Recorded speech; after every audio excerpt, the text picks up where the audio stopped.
the WPT is doing a gigantic free roll here on December 13th at the Win. It's a $5 million free roll. All you have to do to get into the drawings that I have for free seats, they've given me a bunch of golden passports, is head over to ClubWPTGOLD.com and sign up with the code BART. Each seat is worth at least $2,500. And it's my understanding that if people don't show up and they've won, they're not putting people in. So if only 1,500 people show up, each seat's going to be worth like $3,300. And let's move along here to Jesse. So what is this, out of Ameristar or what? Out of Hollywood. Hollywood. 1-3. Hollywood. Yep, match the stack. Hollywood, KC, 1-3 match.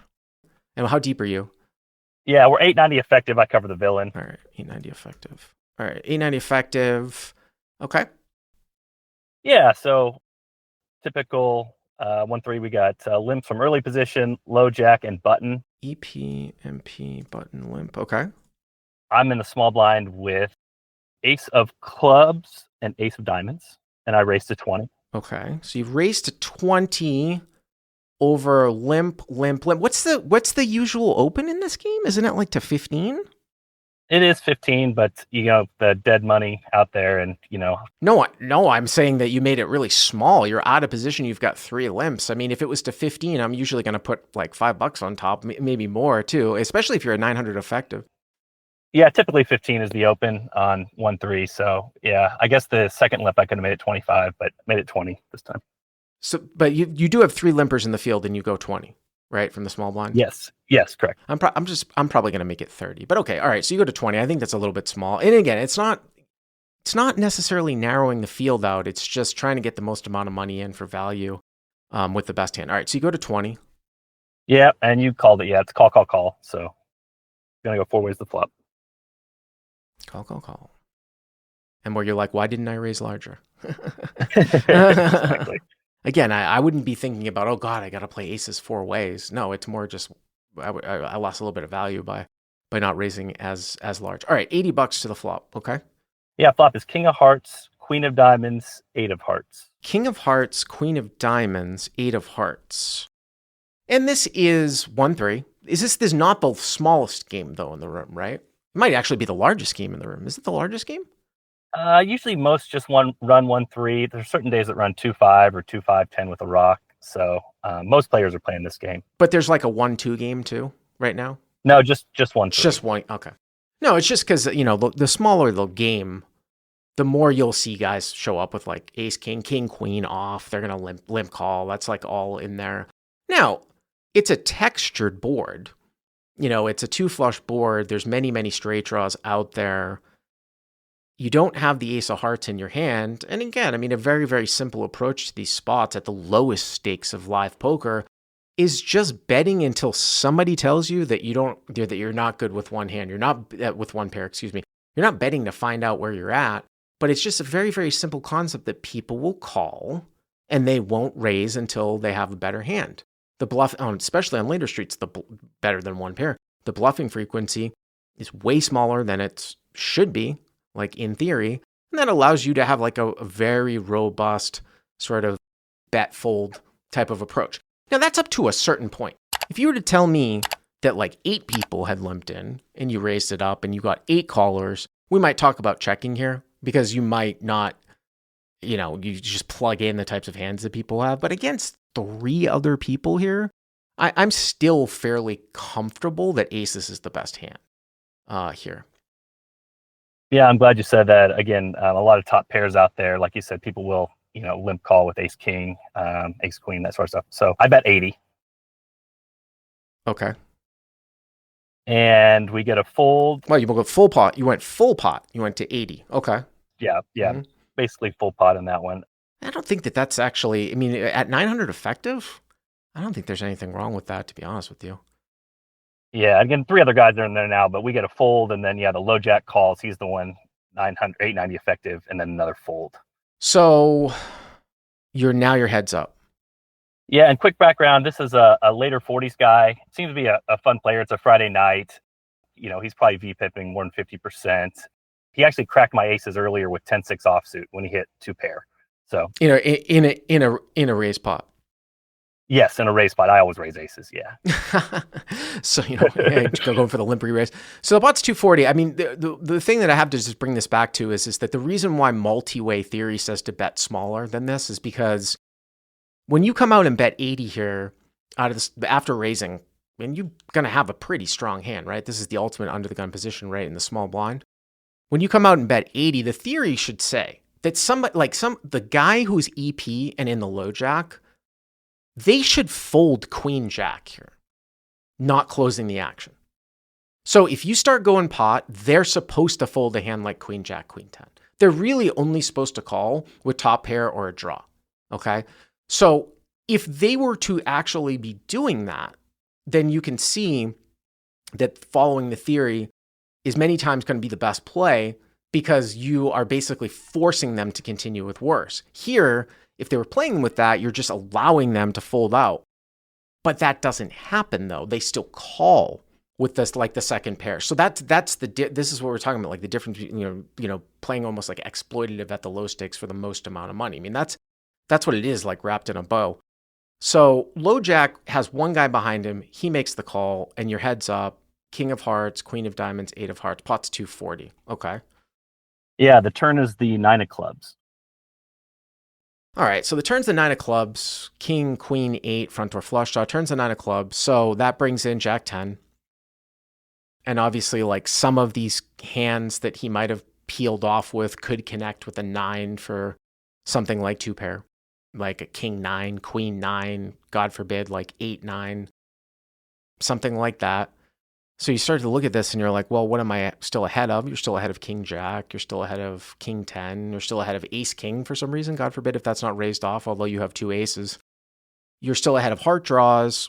You're still ahead of queen X of hearts. It's not the best card in the world. I mean, I'd rather see a deuce, but I still think against one player here, you're probably still fair. You're still fair to have the best hand. Now, if it went call, especially if it went call on the flop, like if you're up against 3 people here on the turn, I think you might have run out of value here, or where you just might not be ahead. Now on 2 people, it's really close. Against 1 person, I still think you can bet. Yeah, again, I'm glad you said that. This is kind of a what would Bart do call, because I got to the river and said what would Bart do. But no, I bet 200 and kind of figured the same way that you do, that like I'm going to hear from hands that are better than mine, and we can evaluate from there if that's going to happen. So you bet 200. Yep. 200. I don't know if I go like quite so large here.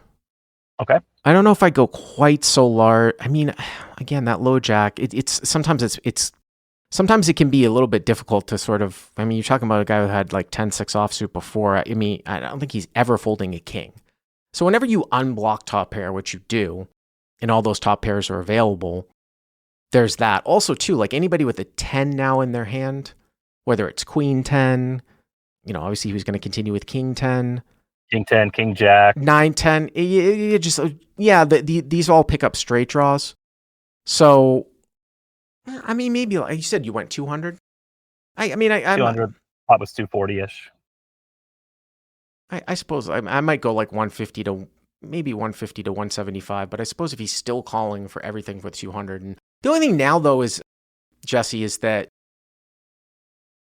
with this turn card, you're not always going to get raised here by 2 pair. Like if somebody turns king 9 or queen 9 and you bet 200, you're not necessarily going to get raised here. So you're talking about like having the bet fold approach in certain situations. So you can still be called and you still might not have the best hand. So it's going to be interesting if he calls here, like certain rivers and how to navigate them in certain situations. So hero bets 200. Okay. Yeah, and the villain calls. So the villain had about 600 here. It was about a pot size bet, is exactly right. Left. All right. So what's the river here? The river is the queen of spades. The queen of spades. So it is king of hearts, queen of diamonds, 8 of hearts, 9 of clubs, queen of spades.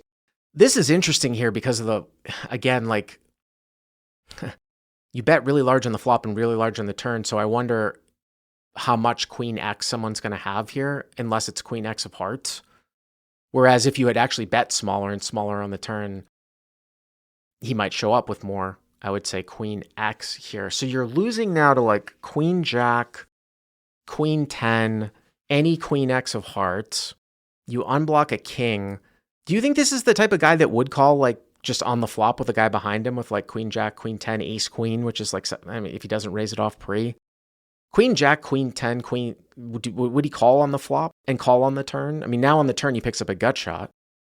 So that was my dilemma here was I thought, queen X without hearts is folding off on the turn. You know what I mean? Maybe you peel on the flop, but if you don't have something else going on, you probably fold on the turn. And then to your earlier point, when the queen pairs the board, now any of those king X or king 8 or king 9s become, lower 2 pair to my 2 pair. So potentially I'm beating hands, like you said, that would have called the turn, but now would be losing to me, that sort of thing, and won't fold at the end. Well, I mean, you could even go in and look at the combos. I mean, this is even, you don't need a solver for this. Like, you could just look at Poker Cruncher. Like, I could even pull it up right now. It's like a situation where, here's the thing. If you think he's going to call with any queen Jack off and any queen 10 off on the flop, those turn straight draws on the turn. So I don't know if those are folding off on the turn, although your sizing is really, really large. The point that I'm trying to make here is that if he has queen Jack and queen 10 calling flop and gets to turn and calls, you've got a lot more queen X that you're losing to. I mean, we can just even look at it. It's what? Queen Jack and queen 10 or what? That's 8 combos with 2 queens out there. Then if he ever plays any like up and down, say you throw in an extra queen X of hearts, 1-2 combos. So that's like 10 combos of queen X that's there if he arrives with that. And now what kings does he have here? Whether it's king 8 or king 9, it doesn't matter. You beat those, but king Jack and king 10 are the ones that sort of like pop out at me. King Jack and king 10, there's 1 king on the board. So that means that there's 8. What is that? That's 9 king Jack, 9 king 10. 12, right? Like the 3 kings left plus the 4 jacks, the 3 kings left plus the 4 10s. Is that right? Yeah, excuse me. Yeah, right. 12 combos of king Jack, 12 combos of king 10. That's 24 combos. And then what did we say? 8 of king ace too, because the 2 aces I don't have. I'm sorry. He has 3 kings left, so 3 times 2, so 6 of king ace. Well, yeah, but I mean, wasn't going to raise that off preflop. I'm just trying to think, and there's 8 combos of queen Jack and 8 combos of queen 10, 16. You throw in some suited queens, so maybe there's 18. And we said there's 24 king Jack. It's probably closer. He's gonna but what about Jack 10? He's gonna have some slow plays. I think it's really close. Here's the thing, like I liked actually what somebody said in the I actually liked what somebody said in the live chat. Like, you could check with the intention of check folding here, knowing that a king is just going to check it back always. People aren't turning those into bluffs. You might block the end here, like bet like 100 to 150 with the intention of getting called by a king. Remember, it is a block bet, needs to get called by worse, right? So it's a block to get called by worse. So this could be in between a block and a check fold, I would say, unless the guy's maniacal and you think that he's bluffing enough for you to call at the end. But you're protected by the fact that king X checks back a lot here at the end. But I don't want to wash over all the Jack 10s that might slow play here too, because Jack 10 off and Jack 10 suited might get here always. So let's say that he only raises the nuts off on the turn 50% of the time. So it leaves him with another 8 combos of Jack 10. We already counted what, like 18 queen X's. Another 8 combos of Jack 10 is 26. And then we said that, well, there could be like 24 king Jack and king 10, maybe some king 9, king 8. The point is, it's probably pretty close, depending on how many slow plays he has. And if he doesn't get here with a queen, it's probably pretty close. So I think it's probably pretty close to a block or a check and evaluate here. What did you end up doing? Good to know. None of those. Obviously, that's why I called and why it was on my mind. I was just lost and took a couple minutes, and I ended up jamming. I was thinking thin value. You jammed? Oh my! So you jammed for how much? Yeah. For how much? He had 590 left. Here's the thing with the jam.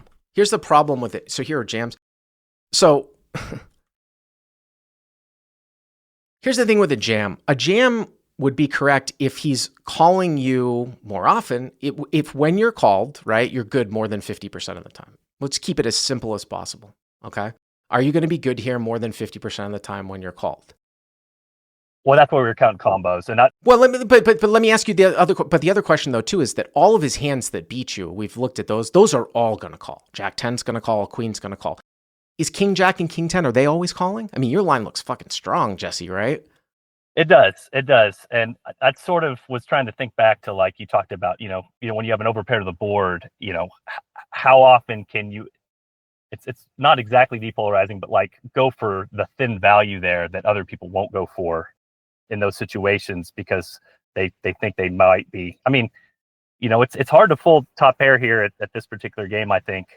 So if you've got a king, I think it puts a king in a tough spot, thinking that, I could be bluffing, or I could be, what do I have there doing that sort of thing? But here's and the other thing too is that, like, again, I tried to make this as simple as possible. It's a call-in show, but I still think that we might be possibly undercounting some slow played value here. Like King Queen that never just occasionally just adds a few more combos, some who knows what these guys are doing, like sets, something like that. So like I said, it's really close. Like, it wouldn't surprise me if this guy even has slightly more value than you do when we get to the end before the bet, like slightly more. But even if it's dead even, let's say it's 50-50. He's got 24 combos of king, 24 combos of value that beats you. We know that of the 24 combos that beat you, he's calling 100%. I know that. Of the 24 combos that you beat, I don't think he's calling 100%. So that's the problem with the jam. That's kind of why I like the block. So the block mean now sort of shifts that, where you get the call from all the king X that you're trying to go for, but the more you size up, you don't know if King 10 and King Jack and like King 4 suited and stuff like that are sort of always calling. I think it's really close between a block and actually a check. So you jam for 590. I mean, I understand where you're going here. Like, obviously, like, it's thin value. Most people don't make these types of bets at the end, but this board is just a little bit different. I mean, it's one thing. I always give this example, Jesse. It's one thing where if a guy limps in and you raise with aces from the button and he calls and the board comes out like, King 6 deuce, and he checks and you bet and he calls. It's King 6 deuce rainbow. And you're like, great. He's got like King Queen, King Jack, right? And the turn's a 3. It's King 6 deuce 3. And he checks and you bet and he calls, right? And then the river's a 4. And it puts a one-liner out there to a straight. So it's like King, deuce, 3, 4. And you think he's got King Queen or King Jack and you have aces. And he checks you on the river. That's a bet all day long. They're going to call you with King, Queen, King, Jack. They never see anybody bet like aces, especially the more kings he has because you unblock top pair. That's a bet all day long. This situation is different, though. So I like the idea. It's just a little bit more complex when you're looking at the ranges and stuff, just because of the way that the board kind of connects. Anyways, so you jam for 590. What happens? Yeah, so he tanks for about 45 seconds to a minute. I'm not really looking at him, trying not to give any reads. But anyway, he ends up calling. Okay. And turns over Queen 7 of hearts. There you go. Yep. And it was funny enough. I mean, he's a nice guy, but he said later, I said, we were kind of talking through the hand, and he said, "You're not going to like me on this one." And I said, "Oh, what?" And he goes, "Well, actually, I had to look back at my hand. I thought I had Jack 7 of heart, but then I turned it back over and realized I had the Queen." So you mean before he bet, he thought that? After my jam on the river. Oh, right. I'm sorry, you jammed the river. I was like, oh, wow. Yeah, I jammed the river. He thought he had Jack 7. Oh, but he checked his cards. Yeah, he checked his cards. Let me ask you this question, just to wrap it up. What if you checked here? Let's say you decided to check. By the way, too, if you block the river, he probably just calls. That's not why we block, but it gets the best of both things. This is why I like a block more than a jam. But what if you had checked the river and he jammed? Let's say instead of you jamming, you checked the river and he jammed for 590. What would you have thought about that? I think only it would be a maniacal bluff, and only better probably is doing that. So I don't know. What would you say? I think that it's a check fold. you know, and you get to rivers like this where you can have the best hand a ton. You absolutely can get to rivers where the play is to check fold, even if you might have the best hand 80 or 90% of the time. How is that possible? It's because when you bet, you're not getting called by worse more than 50% of the time. And because opponents aren't going to like turn a king into a bluff here, and they don't really have any other sort of missed draws, or they're not, this is like live no locking, that they're not turning anything to bluffs. When he bets the river, especially for all in sizing, it's just always going to be a queen or better. I mean, you check the river with aces and he checks back a king and you win. But again, it's kind of a complex spot because I know you were looking to try to get value from a king. But if you go back, I know you're somewhat new to the game, Jesse, but you could fool around with Poker Cruncher and just type in all the combos. It would be interesting to see what your sort of if you throw in all of the combos that you think he gets here with at the end, that includes Queen Jack and Queen 10 off, all the, you know, some of these Queen X of hearts types of hands, the King Jack and the King 10, some slow play Jack 10s. I bet you're going to find that it's very, very close to even at the end. And again, the reason why the jam is not correct is because all the stuff you lose to calls, just like Queen 7 of hearts, but then the weaker parts of his other range that you beat, like the King 10, they don't always call. So I like the idea, but that's how we would look at that. Good educational stuff. And again, this is why we call in. And how thin is too thin? I think we found the threshold there. So really good. And like I said, it was kind of left me in a daze for a few minutes, but I figured I'd call it in and get your thoughts. All right. Thank you, Jesse. Appreciate it.